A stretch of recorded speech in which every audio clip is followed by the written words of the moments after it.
we're going to see how to explore the muscular part of the brachial plexus or of the upper limb.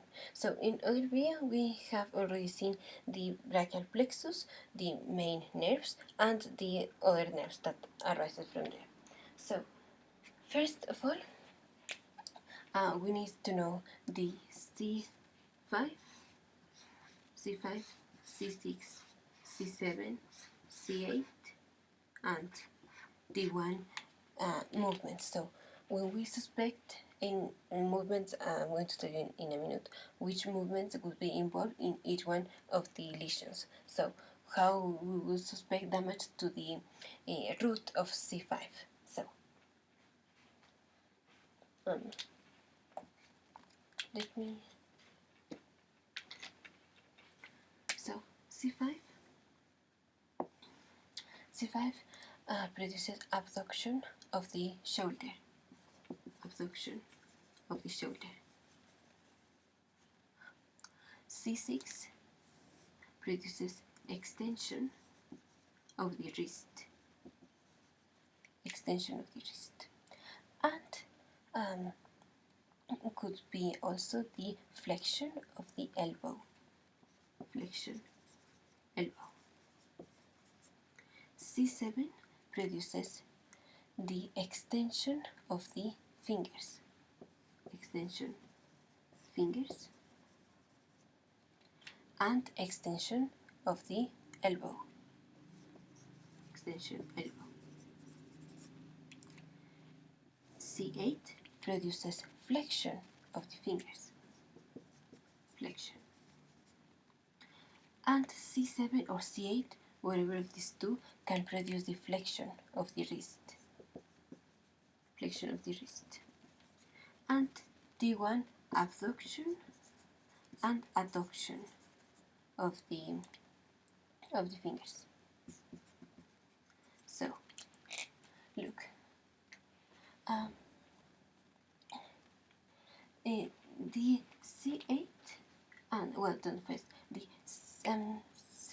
C7 produces the extension of C6. C6 produces the extension of the wrist because from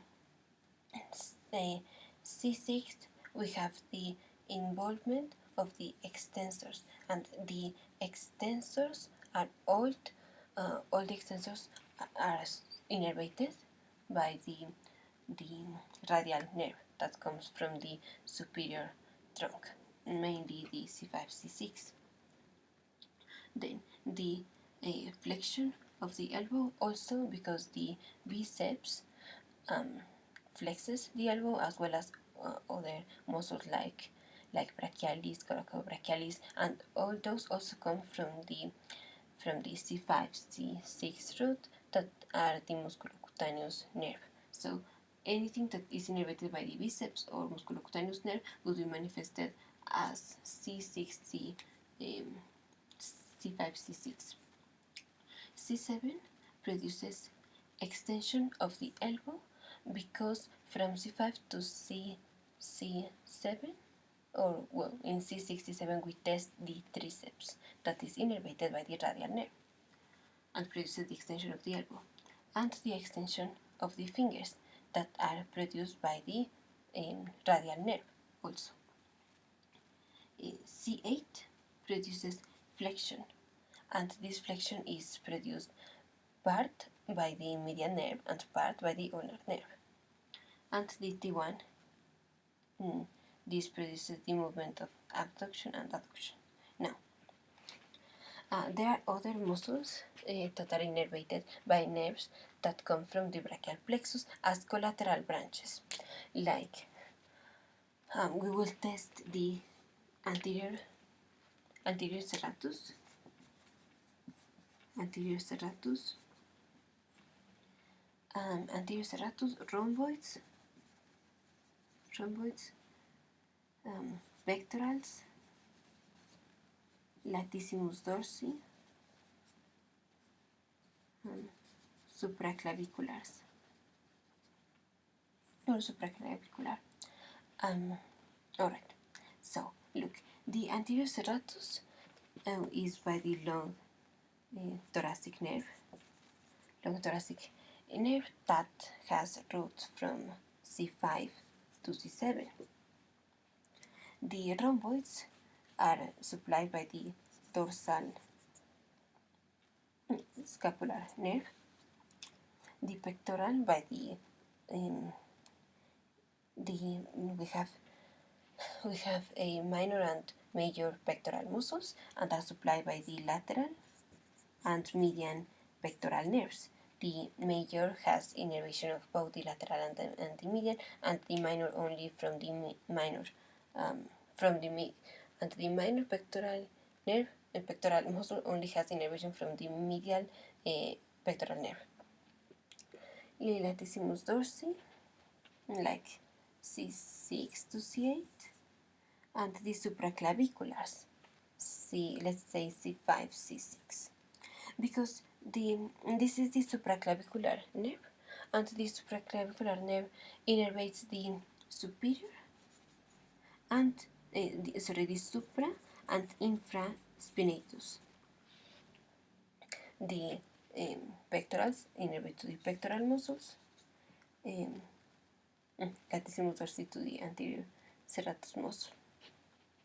Alright, so now how will we test? Each one of these we already know how to test them.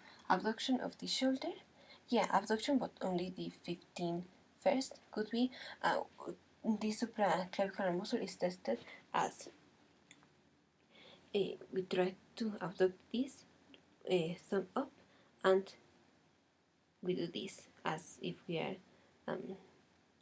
rotating this. If the patient is unable to do so, the patient will have that would be supraspinatus tear of the or lesion to the muscle. Anyway, so abduction. I forgot the deltoid muscle. Alright. So in order to test the deltoid muscle, we have anterior part and posterior part and lateral part. The anterior deltoid, we put the this arm would be the arm of the patient. This would be the arm of the doctor.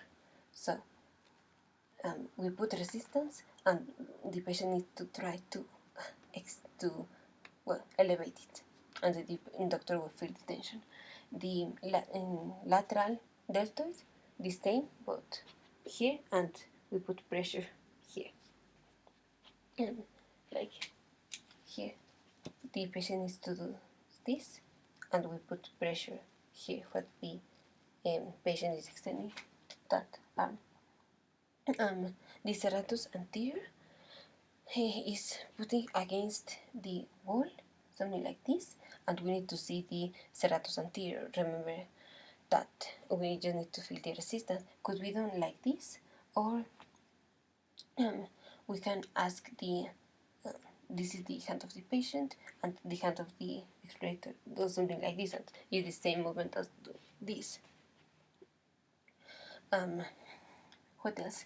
The rhomboids. The rhomboids are, we will ask the patient to put the hand here on the back, and we will try to do this force against resistance of the doctor, something like this. So is this, the patient will do this movement against resistance. In Latissimus dorsi, we can just ask the patient to cough, and when cough, we will see the movement of the Latissimus dorsi. Alright. The biceps is just flexion. So in order to flex the elbow, we will put resistance, and we say, don't let me bend it down. For triceps, don't let me flex it, extension. Brachioradialis, we will ask the patient to do this, and we see how the muscle puts here. This is the Latissimus dorsi. Is the brachioradialis. So something like this, and we have this muscle here. This muscle here. So that was the brachioradialis. And lastly, the muscles of the hand. We already saw extension, flexion of the fingers. Also to do this. Also, we will ask the patient for the muscles of the thenar eminence that try to do this against resistance, for example. Try to flexion of the thumb. We will put resistance like this.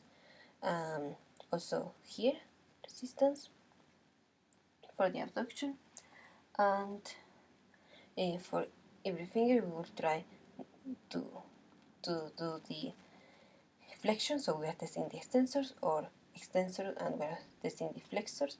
The same for wrist against resistance or against resistance. What else? Yeah, and we will put, for example, we want to test the first interossei muscle. We will ask the patient to don't let us move the finger while we put this force. So this is how we will test the upper extremity musculature or the brachial plexus. And remember, the most important thing is C5, abduction of the shoulder. C6 is the extension of the wrist and flexion of the elbow. C7, extension of the elbow and extension of the fingers. C8, flexion of the finger, and C7 or C8, whatever of those two, flexion of the wrist. And D1, abduction and adduction of the fingers.